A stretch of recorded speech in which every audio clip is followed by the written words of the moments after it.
Welcome to Canada's podcast. All right, ladies and gentlemen, welcome to Canada's podcast, the Atlantic Canada division, version, chapter, whatever you want to call it. My name is Rivers Corbett, and I am just so lucky to be your host for today's episodes and other episodes about all the great Atlantic Canadian stories that are happening. And I got a real rock star with me today. Terri-Ann and I have known each other for, oh my gosh, like forever. It's one of those friendships that has been around, and love watching her story, love watching her on social media, love how she's impacting entrepreneurs around the world. So first of all, Terri-Ann, before I get into your bio, great to see you, my friend. Welcome to Canada's podcast. Awesome. I'm really excited to be here and dig in. This is going to be fun. Well, let's do it by first saying, so I'm on Terri-Ann's LinkedIn profile, so we're just going to touch on some high things. But one is that she is a 16 plus year serial entrepreneur, starting in her businesses at the age of 18, which is so cool because a lot of young entrepreneurs these days are really diving in at those younger ages. She's built multiple six-figure businesses, bought and sold, partnered in over 8 companies, and all while raising 2 children. Recently became an amazing grandmother to her grandson, Levi. Freaking amazing name. I'm now watching Yellowstone. I don't know if you've seen that show yet, but that is one of my favorite shows. Yes. It's a fantastic one. She's also a graduate of the Wallace McCain Institute's Entrepreneurial Leaders Program, and certified by the William Glazer Institute in both choice theory and reality therapy, which is going to be very interesting. We're going to talk about.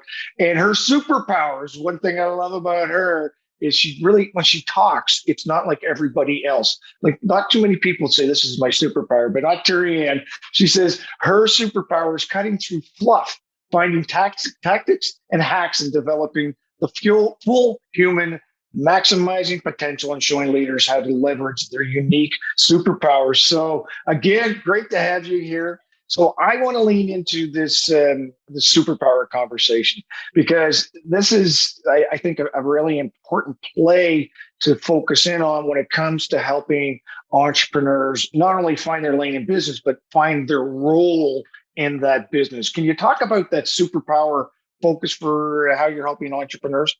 100%. So I think that there is a truth in entrepreneurship. I kind of call it the entrepreneurial dilemma, where we go into business because we have this passion, we see this need, whatever.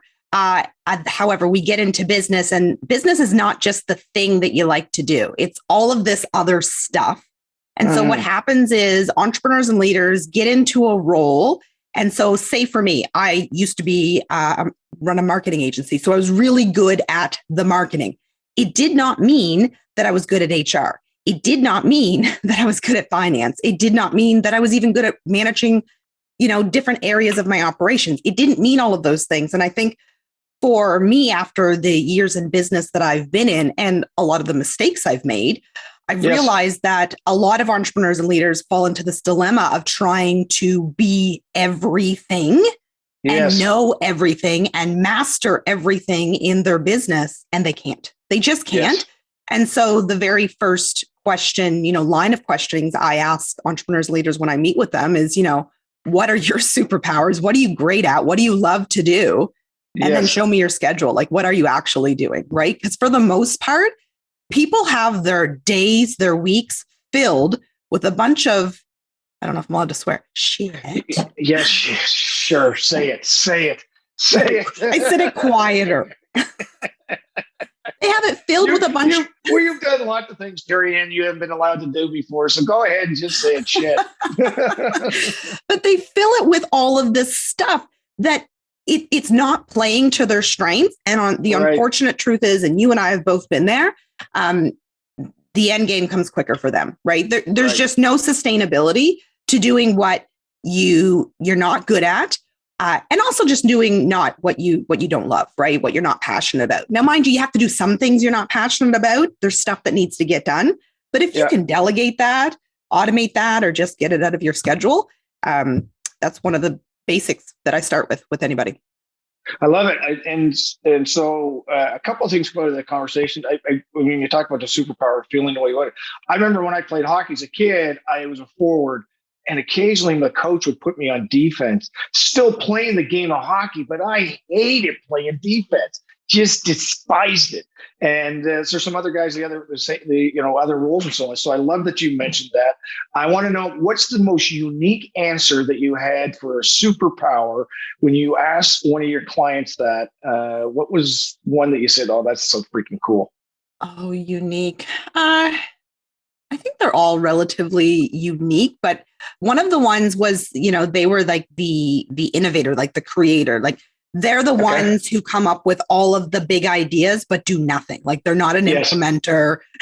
They're not the person that's going to bring the idea to fruition. It's sort of like my superpower is coming up with big, awesome, fancy ideas and throwing them at the wall. And then the team picks it up and makes it happen. I love it. Right. And they knew that. They knew that they weren't the implementer. They knew they weren't, the person who's supposed to make things happen. They were just really good at, making cool things, big ideas.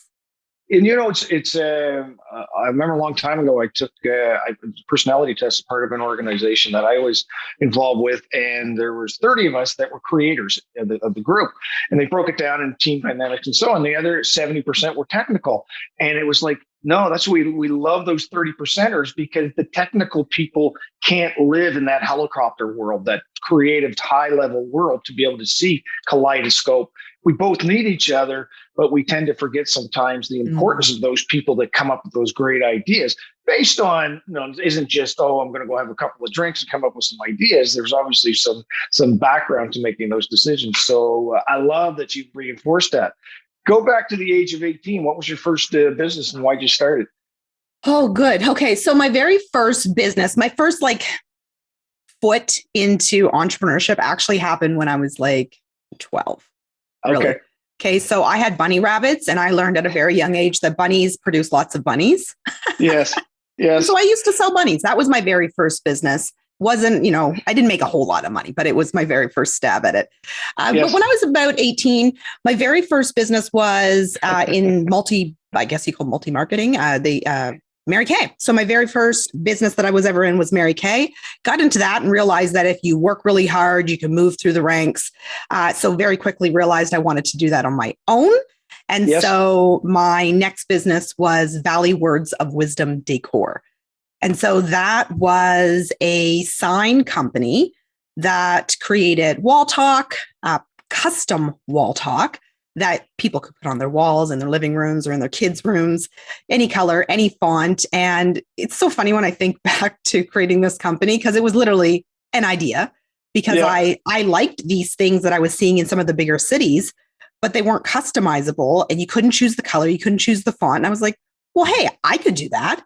I had no graphic design. I didn't know what a plotter was or a cutter, like any of these things.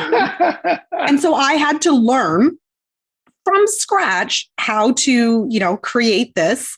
And then very quickly realized, doing one-on-one, one-off orders, that was good and you could make money. But then I was like, well, I wonder what would happen if I wholesaled it, like the big guys are doing. And so I started knocking on retail stores' doors in Atlanta, Canada, and saying, I have this product that I'll do a group, my top 15 or 20 quotes. And I had a stand that I created all from scratch. And I had about 10, 15 retailers in Atlanta, Canada that were selling my product. And this was all just based on just an idea. Yeah. And gumption and moxie and personality. Yeah. And throwing caution to the wind and saying, screw it, I'm just going to go ahead and do it. And that's your style as an entrepreneur for sure. You're a life of the party. And I say that respectfully. that's just your personality. Yes. It reinforces again, what your superpower is just knocking on those doors and just going at it. Just no fluff. I see that quote that goes around on social media, entrepreneurs jump off the cliff and build the parachute on the way down. And that really has always been really my style. I for the longest time, I had an idea, felt right in my gut, looked at the market, and then I did it. And I never really was afraid of failure. Yeah. And so what's your, first of all, by the way, ladies and gentlemen, I didn't mention that the Terri-Ann is in the Quispamsis area, the Valley area. She's a Valley girl in between, for those of you geographically are trying to understand where it might be, in between the city of St. John, more towards St. John, but and Moncton in the province of New Brunswick. So I just want to give that context there. So let's dive into what you're doing now. And then we're going to go back to talk about the Wallace McCain Institute and so on. But I want to know what you're doing now as an entrepreneur because you're just doing something new, and I freaking want to know what's going on. Yeah. So for the last 5+ years, I have been working in the capacity as a coach and facilitator, mainly and predominantly for female leaders and entrepreneurs. And really, it's put in a couple different ways, but to help them bust through that personal glass lid, that lid that we all sort of put on ourselves of this is as big as I can get, this is as great as I can go. And I take a very unique approach. I take an inside out approach. So a lot of coaches, especially growth coaches, business coaches, they're always talking about like, what's the next level of business growth that you can have? And so that's all fine and dandy. And I think, that's awesome. The reality that I've learned from myself in the years of business that I've been in and through working with lots of entrepreneurs across the globe is you actually can only make it to the level of success that you have in the inside. So you need to have a certain level of skills and characteristics and traits and habits that you possess as a human, as a person, as an individual first, before you can have success externally in business. And so I think if you start with the external stuff, in business, in leadership, you can get to a certain level. I'm not saying that you won't have success, but there is a lid. There's this secret little lid that just stops right there. And you can't bust through it until you do the work on you. And so that's what I do. And is this, when I put my glasses on, I want to get, is this related to choice theory and reality therapy? Is that part of the... It's absolutely, it's part of it, right? So it's a lot about taking personal responsibility. A lot of people, I don't want to say that leaders and entrepreneurs fall into this trap often, but it does certainly come into play where we're always looking at something outside of us to blame, to focus on, to put energy on. And again, choice theory, just, to put it into a Cole's Notes format, is really, it's about taking personal responsibility for the results you have as of right now. And so if you want to be happy, you got to choose to be happy. And so how do you take people through that realization, that discovery, if I could say it, of what their true inside is as part of their journey of delivering externally? So I think it has, I guess, two different buckets. I think there's the side of, who are you as a person? If I ripped away all the facade, all the social media reels, all the accolades, who are you? What do you actually stand for? What's your why, your purpose, however you want to put it? And then the other side of it is what's your patterns, right? Like what is your natural go-to? Because we all are sort of robotic, right? You've driven down the street, all of a sudden ended up at your friend's house. You're like, how in tarnation did I get here? Like, have I maimed anybody on my way here? Because I don't remember that drive. Well, that's just because your brain, your brain is literally wired to, not use as much energy for things that you do that are repetitive. And so you have natural behaviors and patterns that you're doing on a day-to-day basis that are either hindering your growth or, creating more growth for you. And typically when I'm having a conversation with someone, it's because there's a hindering, there's some blocks. And so it's about, your patterns in your relationships. And yes, we talk about your personal side too, because I really don't believe that there's like the personal side and the business side. Like you and I both know if shit's going wrong in my business, that shit's coming home. And if stuff's not working at home, it's coming to my business. I don't know how to keep them separate. And if anybody really knows how to, send me a message, let me know. But I don't think I don't think a lot of people do either. There's no doubt about it. People carry that to bed and they wake up with it in the morning and they carry personal issues into their business lives. It's hard to separate them as much as you should not do that. So absolutely in that discovery. So can you give us an example of how you're not getting into names or anything like that, but a client that you might have worked with recently that really one was a big aha and how it might have transformed them in their business? Yeah, 100%. So I have a client who, for all intents and purposes, super successful, really successful, great business, has a small team of individuals that they're leading. And, from the external, if you were looking at them, everything's great. But they're not planning on playing in this business role forever. They have a succession plan. They want to build other leaders in their organization. But they have this one issue. People don't really like them. They don't like them. Their team, right? They're intimidated by this person. They struggle a lot. Oh, I know who this is. I'm teasing you. I don't know who it is. I know we could probably list about 10, 20 people do it. Right. And so this individual basically struggled with, interpersonal relationships, which a lot of people do. Right. And I, again, always start with them. So we started with the basic stuff, who they are, what they stand for, what's the real reason that they're doing business. And, people always throw, money and blah, blah, blah, but there's deeper stuff. There's impact, there's intention, all of that. And so you go there, we figure out what their natural patterns are, where those patterns are rooted from. And then I know it sounds silly, but you're just reprogram. It's like a little computer up there between your ears. And you're changing the way in which they react and act, the behaviors they take in terms of their conversations they're having with people, the emails they send out, the way in which they show up at a networking function on social media. And this is not about being inauthentic.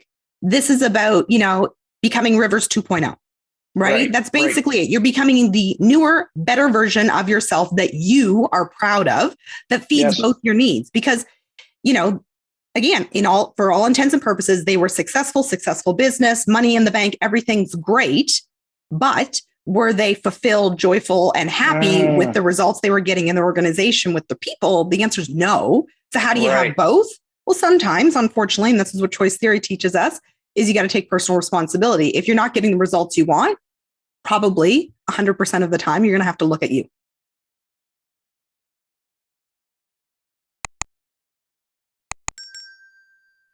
So what I love about that is a couple of things. One is this individual recognizes that and reached out to you for your expertise to be able to help them do that. But the other thing I'm really intrigued with, and me, I like to live by a philosophy of zag when everybody else zags. You have found a really cool niche to really, really kind of separate you from quote unquote the business coaching, the coaching world, by filing into that niche. And I've got to think you've got to really be having fascinating conversations with people through networking, whether it's live or not, on them saying, never thought of that. Well, even getting before that, how do you, because this is about teaching entrepreneurs how to be successful, how do you get to that point in your biz dev process where you're having those types of conversations? You know what? So for me, I show up a lot on social media. If I'm given an opportunity to get on a podcast or get on a live show with somebody, I will, because again, what I'm talking about is probably the stuff that people know. Most people have like an inkling that there's something they got to change, but change is freaking hard, right? Like we don't like change. We like things to stay the same because that's comfortable, right? And humans are just wired for that. And the unfortunate truth is, you can't see the forest through the trees. And so a lot of people just don't even know what change to make. Like, what am I supposed to do? And, do I want to go down this painful path of creating a change for me only to have figured out that it was the wrong change to make? No, I don't want to do it. That's why they enlist a coach. And so, there's lots of different coaches out there that work on all the external stuff. I have 100% found my space in, I call it inside out coaching, because I'm helping you with everything that you want on the outside, but we're starting with the inside because that's where you need to go first. I love it. You recently ran a successful conference. It was focused on, sorry, I don't know the title, women's leadership, but it was very much focused on women entrepreneurship. Can you tell us a bit about, tell us a little bit about that? Yeah, so that was our third annual B Women's Leadership event. This year, it was 100% aligned because of all things Big C. And it was a huge success. And so really the purpose of that event is I'm not the only expert in the world, right? Like I'm not the only one who knows what she's talking about in terms of business and leadership.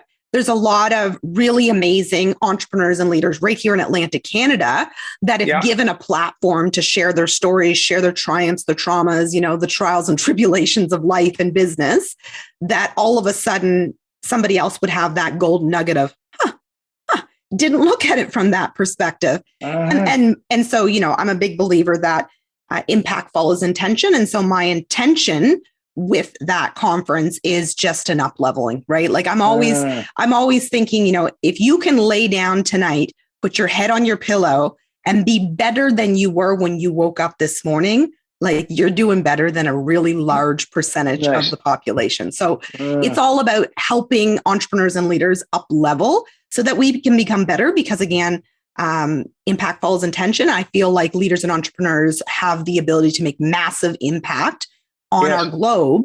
And they can only do that if they're forever bettering themselves. Right? Bang on. And so this, I think I know the answer to this question, but it's intrigued me ever since I saw you started to promoting the conference, which was directed towards women leaders and entrepreneurs, correct? Yes. Okay. This is one thing I love about Terri-Ann is that she doesn't typically do things what you would expect. And I'm wondering, one, went into your mindset, and two, did you get any pushback for this decision that you made? And you probably know where I'm heading with this, is that her keynote speaker at the women's conference was a man. Mm-hmm. And this isn't about men, women, but it's about delivering value and content. And I wanted you to tell us, because that's a zag. That's a zag. I've been actually told by women's conferences, you can't come and speak, Rivers, because you're a man. Mm-hmm. And not you.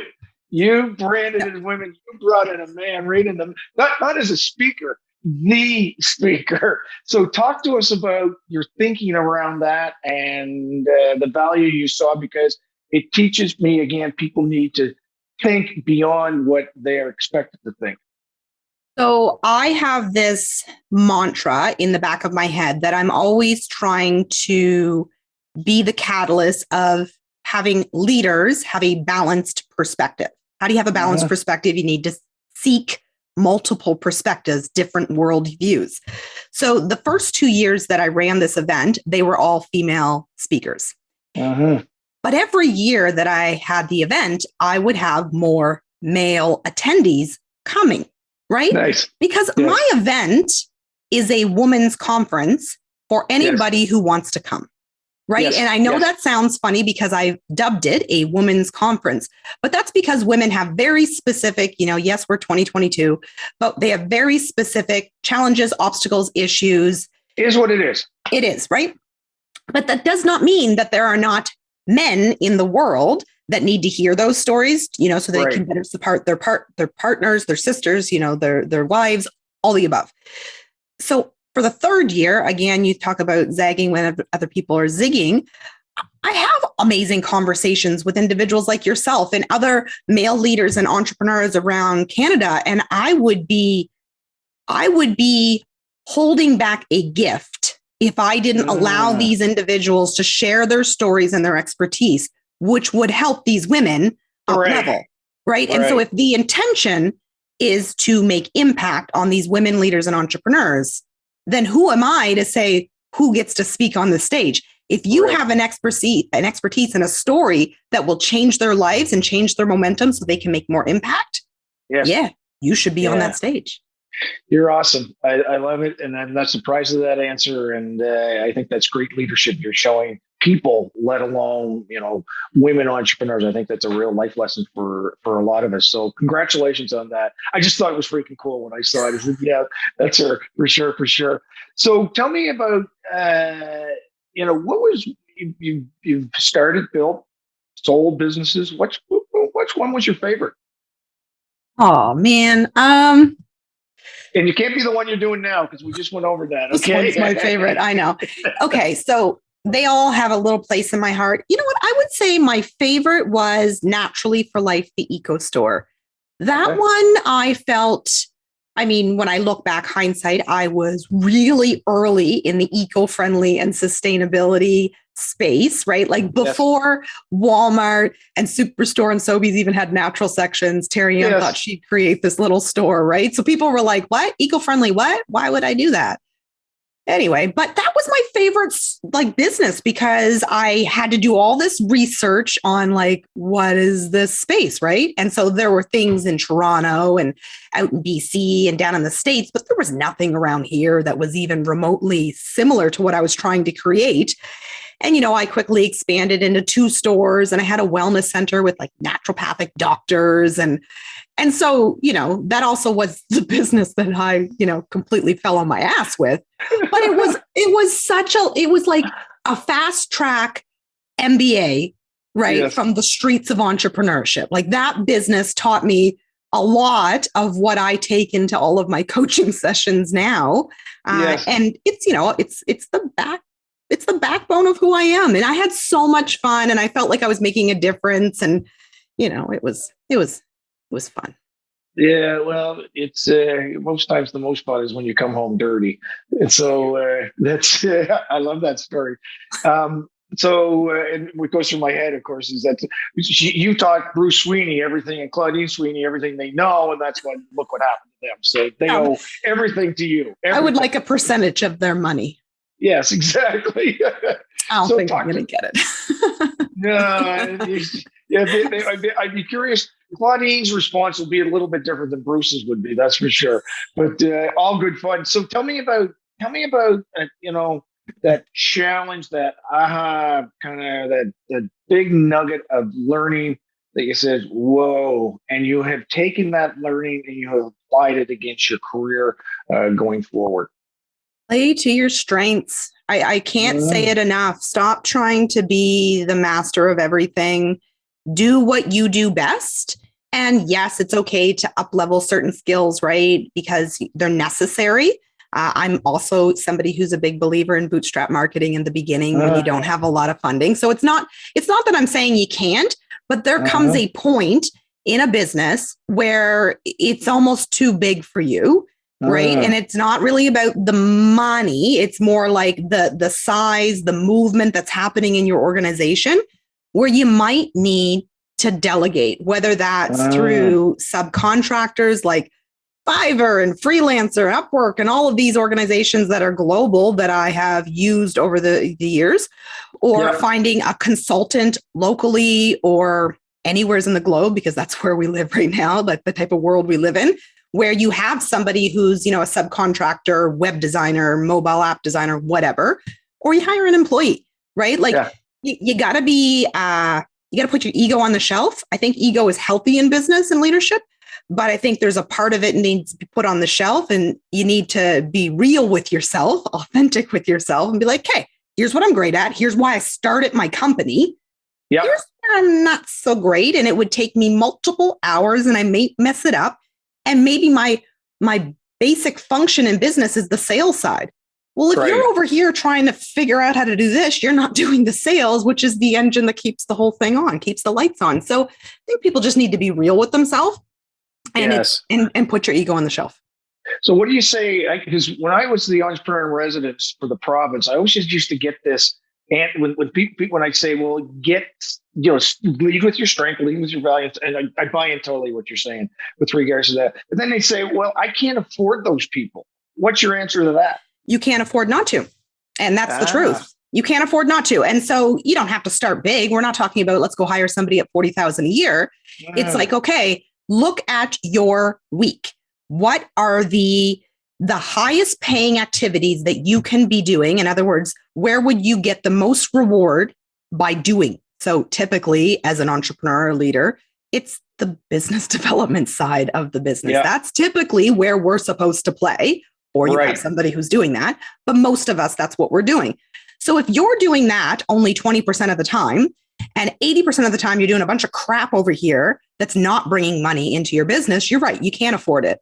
So flip it, right? Do the things that bring business, bring money into the organization, help to grow the business, and start taking things off your task list, your to-do list, and start delegating it out. And maybe that costs you $150 a month.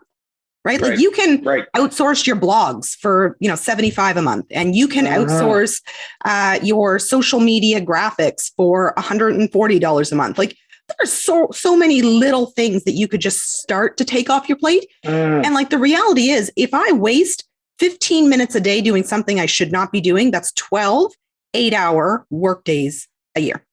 Most of us waste like 45 minutes, an hour and a half. That's a lot of 8-hour work days that you could be building your business. You've done this message before, haven't you? Yeah. Tell me about some of your growth hacks. Things that I can't live without. Growth hacks. I think, again, mine always go from the inside out. So I talk about rocks and sand. You've probably heard it if you've ever read the book Traction.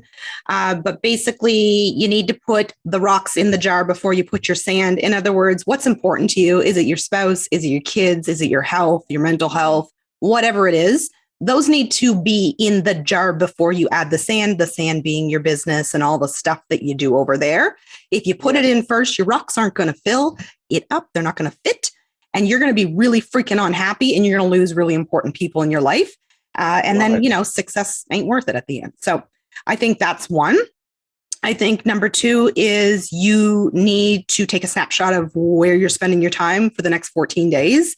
You're wasting it. I promise you.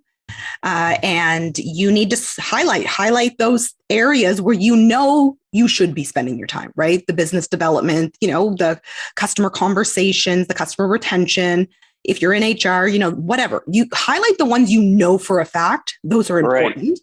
And then circle the ones where you're like, I don't know if I should have been doing that, right? Like scrolling through the social media for an hour and a half to 2 hours. Oh no, I was just looking at my competitors. For 2 hours? Yeah. I love it. It's so true how much time we waste on that freaking scrolling. Yeah. And it's there's apps for that and stuff. And then I think the biggest one is your health has to come first. That's your nutrition, the amount of water you're drinking, the amount of sleep you're getting, the movement every single day. I don't care if you go for a walk. I don't care if you get one of those things from Costco. I just saw it the other day. I might get it for my mom that you can sit on a chair and you just like cycle, right? While you're working, whatever. Yeah. But we need to move, right? And it's scientifically proven. Google says it, right? That you need to be healthy over here to be happy. You need to be happy to be successful. Because success at the end of the day is like a never ending goalpost. Like it's a widening net. It's forever moving. Like last year, what Rivers wanted to be successful in his businesses was this. This year, that goalpost has moved, right? It is different. It is better. Mm-hmm. But you know what? If you're happy first and then success comes, you can enjoy the success. But if your happiness is contingent upon your success, then all of a sudden you're not really ever happy. Yeah. Right. Yeah. And so that's not a fun place to be, because again, we don't know how long we have on this big, beautiful earth. And I think you need to choose happy first, find your happy now, and then, chase the successes, but you're not guaranteed all of them. So that's why goals are fun. Right.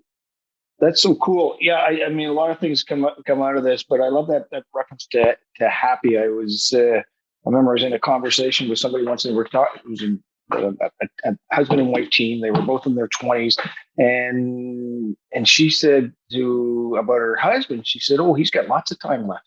And I said, "How do you know?" Mm. And I wasn't condescending, but I just, how do you know that? You just don't know that. So I love that reference point to do it. And then of course the other part is that you're going to have those down days. So you got to have some happiness that's filling yourself up while you're going through those down times. And I know that you've got kids, so you know that, yes, a lot of times are happy, but a lot of times are not. And so you gotta remember those happy times that you're going through that. You've got a global audience. You connect globally with what it is that you do with your talent. What's, talk, I love bragging about Atlantic Canada. It's such a special place on the planet. Talk about doing business in Atlantic Canada as a region, or New Brunswick, if you wanted to zero in on the province, and talk about being an entrepreneur in that area. You know what I love about Atlantic Canada is everybody's a phone call away. Like there is not a moment, I cannot think of a moment that I have not picked up the phone or sent an email to a entrepreneur leader here in Atlantic Canada, and they've not responded personally back to me with like, hey, I'm busy today, but like, let's throw you in my schedule next week. Right. Right. And there's something really special about that I think people who live in bigger areas, you don't have that. I don't know. It's almost like everyone's your neighbor here in Atlantic Canada. We have that, like, it's almost like I'm asking for a cup of sugar, but really I'm asking for advice on what to do next in my business. Right. Yeah. But you never get a no. And I just think there's something beautiful from that. And everyone feels like a friend, right? Yes. Like you get out to like networking functions or conferences. And after a while, you've seen the same person 3 or 4 times. You're like buddies. Like you're inviting each other over for, dinner and drinks, and you're meeting at the local pub, right? Like it's just, there's something uniquely special about the way people interact here. And, knowledge we're full of knowledge. You have some of the best entrepreneurs and leaders right here in Atlantic Canada that you can call and be like, hey, what do you think about this? And a lot of times, that's it. That's a lot of times they'll be like, you know what? I don't know a whole lot about this space, but let me connect you. And all of a sudden you're being connected with movers and shakers that you would have never met. But because you called so-and-so up in Bathurst or over in, St. John's, Newfoundland, you are now, directly integrated with somebody you would have never met. It's awesome. Never. Yeah. I thank you for that. As you're saying it, I'm glowing because I know exactly what you're talking about. I've experienced it many times myself. Terri-Ann, this has been an amazing conversation. I knew it would be. I knew it would be rock stars. I knew it would be unique. I love the inside out approach. I really, really do. So many entrepreneurs need to know that. And of course, with your talent, you've got the other areas of business too, but you hone in on that core competency that gets the foundation strong, and then you can build upon that foundation. How do people find out about you, my friend? Where do you want them to go to hang out, knock on your door, get into conversations with you? Well, you can look me up on the web, Terri-Ann-Richards.com. If you're into the world of Instagram, I've been playing in the reels, so you can watch me making a fool of myself and pointing at words. I've seen that. It's the new thing, cool. Folks. It's so cool. Yeah. So you can, and I'm TA_Richards there. But I'm in all the major social media networks, so you can find me wherever your play zone is. Yeah, well, I love it. Thank you so much for being on Canada's podcast today, Terri-Ann.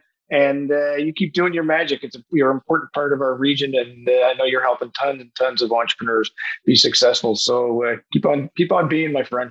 Awesome. Thanks, Rivers. Bye.